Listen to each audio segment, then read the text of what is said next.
बिस्मिल्लाहिर्रहमानिर्रहीम इय्याका नाबुदु व इय्याका नस्तईन। अच्छा दोस्तों, अज का साडा मौजू है कब्ज़। कब्ज़ जिहड़ा है वो कई बीमारियां दी जड़ हुंदी आ।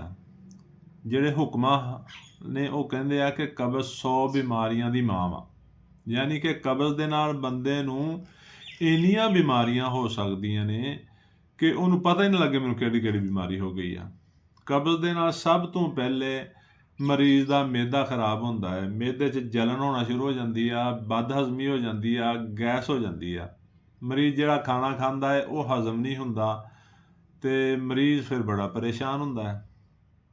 कब्ज़ दे नाल मरीज़ दे हत्थ पैर जलने शुरू हो जाते आ, सिर च जलन होनी शुरू हो जाती आ, मूँह पकना शुरू हो जाता है। हत्ता कि कब्ज़ दे नाल ब्लड प्रैशर वधना शुरू हो जाता है। ब्लड प्रैशर वधन नाल फिर दिल के मसाइल पैदा होंदे आ, दिल का अटैक भी हो सकता है। तो दोस्तों, कब्ज़ एक ऐसा मसला है जिन्हों फौरी इलाज करना जरूरी है ताकि तुहाडे मजीद मसाइल नूं कम किया जा सके। तो दोस्तों, मरीज़ डॉक्टर को जाता, मैनूं आह मसला है, डॉक्टर उन्हें दवाई लिख दिंदा है। कब्ज़ का मसला उत्थे ही रहिंदा। अगर मरीज़ कहे मैनूं कब्ज़ आ तो डॉक्टर उन्हें कब्ज़ दीयां गोलियां भी लिख दिंदा है। तो दोस्तों, वो कब्ज़ दीयां गोलियां वक्ती अफाका करदियां ने, वक्ती तौर पर मरीज़ नूं ठीक करदियां ने। तो या फिर डॉक्टर कब्ज़ दे शरबत लिख दिंदे ने, डूफालैक वगैरह लिख दिता, लो जी 2 चम्मच सुबह पियो, 2 शाम पियो। तो मरीज़ फिर इसे काम ते हो जाता है कि सुबह शरबत पी लिया, शाम नूं पी लिया, तो मसला भी हल नहीं हुंदा। बस ज़्यादा ये होंदा है कि वक्ती अफाका होंदा है कि शाम नूं पीता है, सुबह नूं पखाना आ गया, सुबह नूं पीता शाम नूं आ गया। लेकिन मसला जूं का तूं ही रहिंदा है, बल्कि मसाइल पैदा होना शुरू हो जाते हैं। कई बीमारियां जिहड़ियां लाक होना शुरू हो जांदियां ने। तो दोस्तों, जिहड़ा साडा अज दा नुस्खा है, ये एक देसी नुस्खा है, ये कब्ज़ का मुकम्मल इलाज है। इस नुस्खे नूं तुसीं घर दे विच बनाओ तो तुसीं खाओ, तुसीं देखोगे कि 2-3 दिन तो बाद तुहाडी कब्ज़ भी ठीक हो गई आ, तुहाडा ब्लड प्रैशर भी ठीक हो गया है। अगर तुहाडा मूँह पकदा है तो वह भी ठीक हो गया। अगर तुहाडे हत्थां पैरां जलन हुंदी आ तो इंशाअल्लाह वो भी ठीक हो गई आ।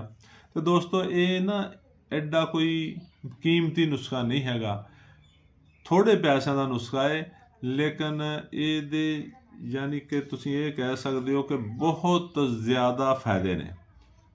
इन्ने फायदे ने कि एक नुस्खा कई मर्ज़ों का इलाज आ। तो कब्ज़ तो एक मामूली जिहा मसला है। तो दोस्तों, करना की है, सब तो पहले लेना है मनक्का। 8 तोले मनक्का लेना है। गलकंद लैनी आ 5 तोले। सना मक्की लैनी आ 5 तोले। पोस्त हलीला जर्द ये लैनी आ तुसीं 5 तोले। अंजीर जर्द ये लैनी आ 2 तोले।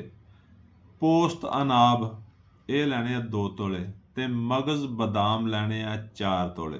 तो दोस्तों, अंजीर, मनक्का ते गलकंद ये रगड़न वालियां चीज़ां नहीं, इन्हां नूं अलहदा कर लेना है। बाकी दियां जिहड़ियां चीज़ां ने उन्हां नूं तुसीं खरल च पा के अच्छी तरह रगड़ाई कर लैनी आ, उन्नूं सफू बना लेना है। सफू बनाउण तों बाद उस खरल दे विच अंजीर भी पा लो, मनक्का भी पा लो ते गलकंद भी पा लो। तो उन्होंने चंगी तरह कुटो, मिक्स करो, अच्छी तरह मिला लो। मिला के वो तुहाडा माजून बन जाएगा। तो दोस्तों, वो जिहड़ा तुहाडा माजून होएगा वो तुसीं 1 चम्मच सुबह नूं ते 1 चम्मच शाम नूं हमरा दूध खाना है। पहली गल तो यह कि पहले दिन ही तुहानूं अफाका हो जाना, नहीं तो फिर दूसरे तीसरे दिन तो तुसीं बिल्कुल ठीक हो जाना है। तुसीं देखोगे ना सिर्फ कब्ज़ ठीक हो गई है, बल्कि तुहाडे बाकी दे जिन्ने भी मसाइल सी वो ठीक हो गए आ। तो दोस्तों, साडे चैनल नूं सबसक्राइब करो, साडी वीडियो नूं शेयर भी करिया करो ते लाइक भी करिया करो ताकि आने वाली वीडियो तुहानूं जल्द मिल सके। शुक्रिया। अल्लाह हाफिज़।